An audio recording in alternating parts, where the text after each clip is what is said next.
ગાંધીનગરની કે જ્યાં મુખ્યમંત્રી ભૂપેન્દ્ર પટેલની અધ્યક્ષતામાં આજે કેબિનેટની બેઠકનું આયોજન કરવામાં આવ્યું છે। આ કેબિનેટની બેઠકમાં પ્રધાનમંત્રી મોદી ત્રીજી વખત વડાપ્રધાન બન્યા તે બદલ આભાર પ્રસ્તાવ રજૂ થયો તે મુદ્દે ચર્ચા થશે।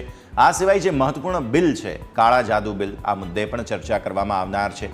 કેબિનેટની બેઠકમાં સૌરાષ્ટ્રના લોકમેળાઓને મુદ્દે અને શિક્ષણ, મહેસૂલ, કૃષિ, આરોગ્ય વિભાગના અલગ અલગ મુદ્દે ચર્ચા શક્ય છે।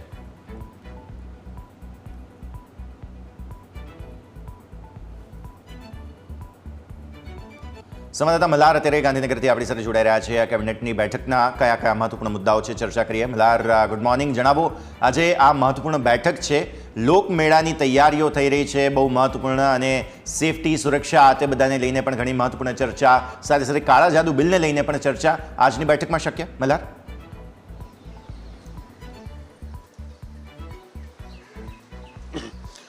યસ, નજર કરવા જઈએ તો મુખ્યમંત્રીની અધ્યક્ષતામાં કેબિનેટ બેઠક જે છે તે શરૂ થઈ ચૂકી છે। બેઠકની જો વાત કરીએ તો બેઠકની અંદર રાજ્યની વર્તમાન પરિસ્થિતિને લઈને જે છે તે મનોમંથન કરવામાં આવશે। વાત કરીએ અત્યારે તો ગુજરાત વિધાનસભાનું ચોમાસું સત્ર ચાલી રહ્યું છે।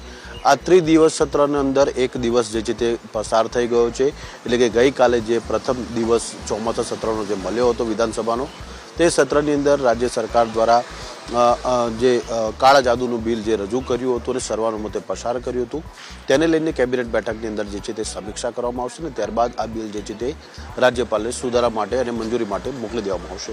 આ ઉપરાંત યસ, નજર કરવા જઈએ તો ગઈકાલે રાજ્યના મુખ્યમંત્રી દ્વારા જે છે તે વડાપ્રધાન નરેન્દ્ર મોદી ત્રીજી વખત દેશની કમાન સંભાળી તેને લઈને આભાર પ્રસ્તાવ ગૃહની અંદર રજૂ કર્યો હતો, જેમાં અલગ અલગ ધારાસભ્યો જે છે તે પોતાના વિચાર વિમર્શ જે છે તે વિધાનસભાની અંદર રજૂ કર્યા હતા। તેને લઈને પણ આજની કેબિનેટ બેઠકની અંદર ચર્ચા જે છે તે કરવામાં આવશે। આ ઉપરાંત વિધાનસભા સત્રના હજુ પણ 2 દિવસ જેટલો સમય બાકી છે, એટલે કે આજનો અને આવતીકાલનો, આ બંને દિવસની અંદર આવનારા બિલોની લઈને પણ આ કેબિનેટ બેઠકની અંદર જે છે તે ચર્ચા કરવામાં આવશે। તદુપરાંત વાત કરીએ તો અત્યારે રાજ્યમાં જે રીતે રોગચાળો જોવા મળી રહ્યો છે, આ રોગચાળાને લઈને પણ કેબિનેટ બેઠકની અંદર ચર્ચા વિચારણા જે છે તે હાથ ધરવામાં આવશે। ખાસ કરીને વાત કરીએ તો અત્યારે વિશ્વ કક્ષાએ જે મહામારી મંકી પોક્સની ફેલાઈ છે, કેન્દ્ર સરકારના આરોગ્ય વિભાગ દ્વારા એડવાઇઝરી જારી કરીને દેશના તમામ રાજ્યોને એલર્ટ કરીને એડવાઇઝરી સોંપવામાં આવી છે। ત્યારે ગુજરાત સરકારને પણ એડવાઇઝરી મળી છે, જેને લઈને અમદાવાદ એરપોર્ટ સહિત અન્ય એરપોર્ટ ઉપર કેવા પ્રકારની વ્યવસ્થા અને સ્કેનિંગ વ્યવસ્થા ઊભી કરવી તેને લઈને જે છે તે ચર્ચા આ બેઠકની અંદર કરવામાં આવશે। અને જો ગુજરાતની અંદર મંકી પોક્સના કેસ જોવા મળે છે તો તંત્રની કેવી તૈયારીઓ છે અને કેવા પ્રકારનું આયોજન કરવું આરોગ્ય વિભાગે તેને લઈને આ બેઠકની અંદર ચર્ચા જે છે તે કરવામાં આવશે। આ ઉપરાંત વાત કરીએ તો જે રીતે રાજ્યમાં તાજેતરમાં ભારેથી અતિ ભારે વરસાદ થયો હતો, ખાસ કરીને સૌરાષ્ટ્રના ગેડ પંથક અને મધ્ય અને દક્ષિણ ગુજરાતમાં વરસાદ થયો હતો, જ્યાં ખેડૂતોના પાકને જે નુકસાન થયું હતું, આ નુકસાનીને લઈને પણ ગઈકાલે રાજ્યના કૃષિ મંત્રીએ ગૃહની અંદર સત્તાવાર રીતે જણાવ્યું હતું કે જે જગ્યાએ અતિવૃષ્ટિ થઈ છે ત્યાં આગળ સર્વેની કામગીરી પૂર્ણ થઈ છે।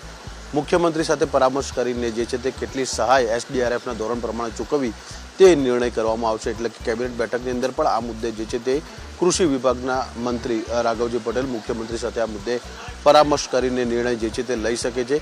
એટલે કહી શકાય છે કે આજની બેઠક જે છે તે ખૂબ જ મહત્વની છે। આ ઉપરાંત આવનારા દિવસોમાં સૌરાષ્ટ્રમાં જે લોકમેળા યોજાવાના છે તે લોકમેળાની તૈયારીઓ અને ખાસ કરીને જે રીતે રાજકોટ અગ્નિકાંડ થયો હતો એ પ્રકારની ઘટના પુનઃ ન બને તે માટે કેવા પ્રકારની સેફટી અને વ્યવસ્થા ઊભી કરવી લોકમેળાની અંદર તેને લઈને પણ કેબિનેટ બેઠકની અંદર ચર્ચા થશે। યસ, બિલકુલ મલ્હાર, ખૂબ ખૂબ આભાર આપનો।